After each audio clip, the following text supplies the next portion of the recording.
What if you had said something different? What if you had left earlier?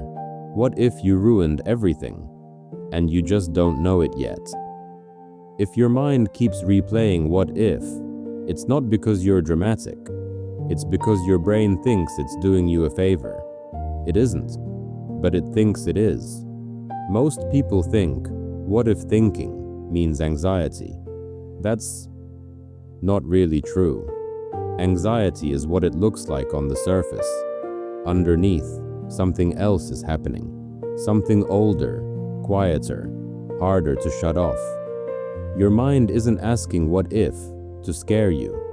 It's asking what if to stop something bad from ever happening again. And once your brain learns that fear feels safer than surprise, it sticks with fear. Let's slow this down for a second. When your mind says, what if I fail? What if they leave? What if I mess this up? It looks like imagination, but biologically, this is memory talking. Your brain is pulling old emotional experiences and throwing them into the future. Not because the future is dangerous, but because the past taught your nervous system that being unprepared hurts.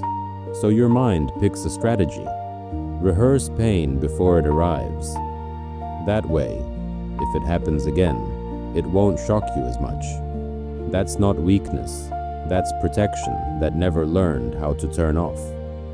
Here's the part most people miss. Your brain is not trying to solve the what if. It's not looking for peace. It's looking for control. And control feels safer than calm. So the loop keeps going. What if I regret this? What if I missed something? What if this goes wrong? Not to reach an answer, but to stay alert. Busy feels responsible. Busy feels mature. Busy feels safe. Even when it's exhausting. You've probably noticed this.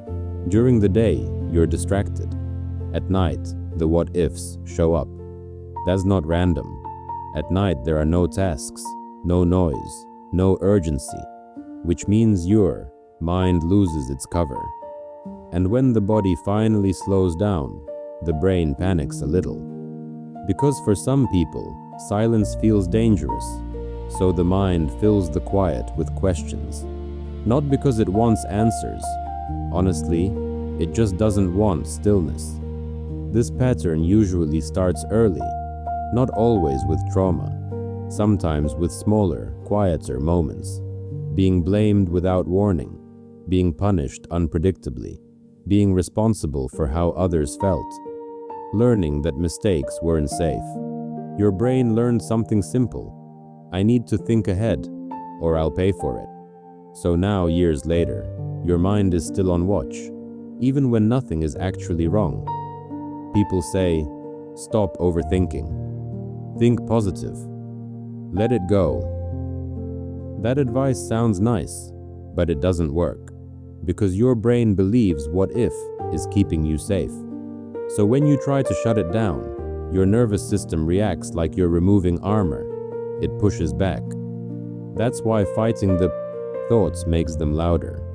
Here's the uncomfortable truth. Part of you believes that if you stop worrying, you'll regret it.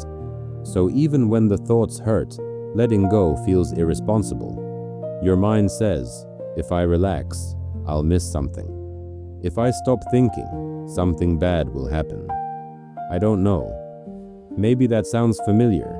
Instead of arguing with the thought, try this. When your mind asks, what if? Don't answer it, and don't push it away. Just ask, what is my brain trying to protect me from right now? That question changes the tone. You stop fighting the thought and start listening to the fear underneath it. And fear that feels heard doesn't need to repeat itself as much. The what if loop feeds on certainty, but certainty is something life never gives. So chasing it through thinking just creates more thinking. The real relief comes from realizing, I can handle uncertainty better than my mind thinks. That belief doesn't silence the loop instantly. It softens it. Over time, something changes. The thoughts still show up. They just don't pull you in as hard.